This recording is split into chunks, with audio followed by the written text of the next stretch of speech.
Ini kita akan menyimak kisah seorang wanita, sebut saja namanya Maryam, yang mengalami nasib yang mengguncangkan hati. Wanita ini menghilang saat sedang beribadah di Ka'bah, tempat yang suci bagi umat Islam. Namun 10 tahun kemudian, ketika dia ditemukan, terungkaplah sebuah kisah yang mengerikan dan menyayat hati. Sahabat Markisah, mari berkisah tentang perjalanan yang tak terduga dari kehilangan, hingga kembalinya sang wanita yang hilang di Tanah Suci. Sebelum menyimak kisahnya, sempatkanlah menulis sholawat kepada Nabi kita di kolom komentar, sebagai tanda penghormatan kita kepada beliau. Allah berfirman dalam surat Al-Ahzab ayat 56, sesungguhnya Allah dan para malaikatnya bersholawat untuk Nabi. Wahai orang-orang yang beriman, bersholawatlah kamu untuk Nabi, dan ucapkanlah salam dengan penuh penghormatan kepadanya.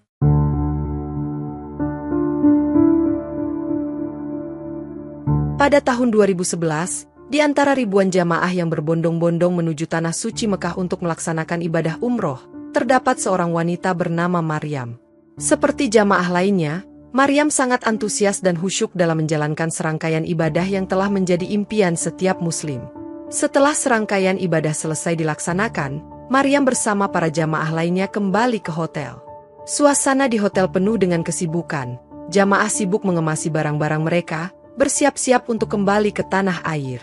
Di antara hiruk-pikuk itu, pembimbing umroh mulai mengabsen jamaah satu persatu, untuk memastikan tidak ada yang tertinggal. Ahmad bin Salim, panggil pembimbing dengan suara lantang. Hadir, sahut Ahmad dengan cepat. Siti Aminah binti Abdullah, lanjutnya.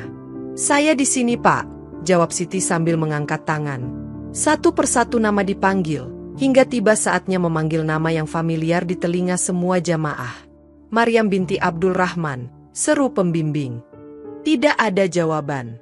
Pembimbing mengulangi panggilannya, Maryam binti Abdul Rahman, apakah ada yang melihat Maryam? Namun tetap tidak ada respon. Jamaah lainnya mulai saling menoleh, mencari sosok Maryam di antara mereka. Beberapa dari mereka menggelengkan kepala, tanda bahwa mereka juga tidak melihat Maryam sejak kembali ke hotel. Seorang jamaah mendekati pembimbing, saya terakhir melihat Maryam saat kita selesai tawaf, tapi setelah itu saya tidak tahu kemana dia. Wajah pembimbing tampak cemas, ini tidak mungkin. Kita harus menemukannya sebelum pesawat berangkat, katanya dengan nada tegang. Pembimbing segera mengatur beberapa jamaah, untuk membantu mencari Maryam di sekitar hotel dan sekitarnya. Waktu terus berjalan, dan keberadaan Maryam masih belum diketahui. Pencarian semakin intens, namun jadwal pesawat tidak bisa ditunda. Kita harus segera kembali ke tanah air, kata pembimbing dengan berat hati kepada jamaah lainnya. Namun kami akan tetap mencari Maryam, tolong doakan agar dia segera ditemukan dalam keadaan selamat. Jamaah lainnya pun beranjak menuju bandara dengan hati yang berat, meninggalkan Mekah dengan doa dan harapan, agar Maryam segera ditemukan. Di sisi lain, tim pencari tetap berusaha keras, memeriksa setiap sudut kota suci itu dengan harapan menemukan petunjuk keberadaan Maryam. Saat malam mulai menyelimuti kota Mekah, suara azan berkumandang mengiringi doa-doa yang dipanjatkan untuk keselamatan Maryam. Di tanah suci yang dipenuhi dengan doa-doa dan harapan itu, para panitia umroh tidak tinggal diam. Mereka segera berkoordinasi dengan pemerintah, kepolisian, dan kedutaan Indonesia di Arab Saudi. Namun, meskipun upaya pencarian dilakukan dengan penuh tekad, jejak Maryam tetap sulit ditemukan. Para pembimbing merangkul harapan dan kecemasan saat mereka menjelajahi setiap sudut Mekah. Mereka memeriksa kembali tempat penginapan, menelusuri ruang-ruang Masjidil Haram, bahkan melintasi jalan-jalan sekitar kota suci itu. Tidak hanya itu, mereka bahkan meluaskan jangkauan pencarian hingga ke kota Madinah, tempat yang kerap menjadi tempat tujuan jamaah setelah menunaikan ibadah umroh. Namun, meskipun telah melakukan pencarian yang begitu intensif, tak satu pun petunjuk yang memperlihatkan arah keberadaan Maryam ditemukan. Tidak ada jejak yang dapat diikuti, seperti dia benar-benar lenyap dari muka bumi. Setiap upaya yang dilakukan, tampaknya berakhir dengan kegagalan yang menyakitkan. Kabar mengenai kehilangan Maryam akhirnya mencapai tanah airnya, menghantarkan kecemasan dan kepedihan kepada keluarganya di rumah. Mereka yang sebelumnya berharap untuk menyambut kepulangan Maryam dengan sukacita, kini harus menghadapi kenyataan yang pahit. Hari berganti minggu, bulan berganti tahun, namun tidak ada kabar yang memberi petunjuk tentang keberadaan Maryam. Di tengah kesedihan yang mendalam, Keluarga Maryam akhirnya memilih untuk merelakan kepergian Maryam dengan ikhlas. Mereka menerima takdir dengan hati yang penuh kesabaran, meskipun hati mereka masih terpaut pada harapan bahwa suatu hari nanti, Maryam akan kembali dengan selamat. Panitia umroh dan keluarga pun melakukan sholat gaib, sebagai tanda sudah merelakan kepergian Maryam dengan husnul khotimah. Namun, cerita ini tidaklah berakhir di sini. Meskipun Maryam lenyap tanpa jejak, misteri di balik kehilangannya masih menjadi tanda tanya yang menggantung di udara. 10 tahun berlalu sejak Maryam lenyap tanpa jejak di tanah suci Mekah. Namun pada tahun 2021, kehidupan Maryam yang sebelumnya hilang, tiba-tiba ditemukan kembali, mengguncangkan semua yang telah melupakan keberadaannya. Ketika ditemukan, kondisi Maryam sungguh mengejutkan. 10 tahun perjalanan yang penuh misteri, telah meninggalkan jejak yang jelas pada dirinya. Ternyata, selama 1 dekade itu, Maryam menyimpan rahasia besar tentang keberadaannya. Ia menceritakan, ketika tersesat dari rombongannya, dan kehilangan tasnya yang berisi tanda pengenal dan nomor-nomor penting, Maryam berada dalam situasi yang sangat genting.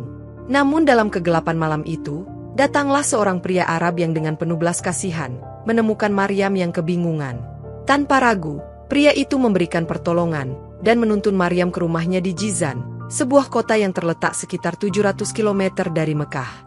Sementara semua orang sibuk mencari Maryam di Mekah, tak seorang pun menyadari bahwa Maryam telah berada di wilayah yang jauh dari sana. Di rumah orang Arab di Jizan, Maryam kemudian tinggal di sana. Perjalanan hidup Maryam telah berubah secara drastis. Dari seorang jamaah umroh yang antusias, dia terpaksa beradaptasi di rumah orang asing. Namun di balik semua itu, Maryam tetap menyimpan rahasia besar tentang apa yang sebenarnya terjadi selama 10 tahun yang menghilang itu. Pada tahun 2021, setelah 10 tahun menghilang, Maryam ditemukan oleh para tenaga kerja Indonesia dan berupaya keras untuk membawanya pulang kembali ke tanah air. Namun, kejadian yang menimpa Maryam mengundang banyak pertanyaan dan keprihatinan. Orang Arab yang awalnya menolong Maryam, ternyata memiliki motif yang sangat berbeda dari yang diharapkan. Bukannya memulihkan Maryam ke keluarganya, atau melaporkan keberadaannya kepada pihak yang berwenang, dia justru memanfaatkannya sebagai pembantu di rumahnya, selama 10 tahun itu. Ironisnya, Maryam yang semula datang ke Arab Saudi untuk beribadah umroh, malah terjerat dalam peran yang jauh dari harapan dan keinginannya.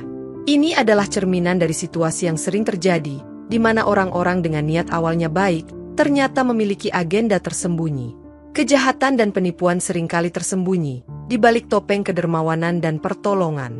Kisah Maryam menyoroti pentingnya kehati-hatian dan kewaspadaan dalam menerima bantuan dari orang asing, serta pentingnya melaporkan kejadian yang mencurigakan kepada pihak berwenang. Dari kisah ini, kita belajar bahwa tidak semua yang bersinar adalah emas, dan kadang-kadang, pertolongan sejati dapat datang dari sumber yang tidak terduga. Kita juga belajar pentingnya untuk tetap waspada dan bertindak bijaksana dalam menghadapi situasi yang sulit. Demikianlah kisahnya, kurang lebihnya mohon maaf. Jangan lupa subscribe dan tulis sholawat kepada Nabi. Wallahu a'lam bishawab. Wassalamualaikum warahmatullahi wabarakatuh.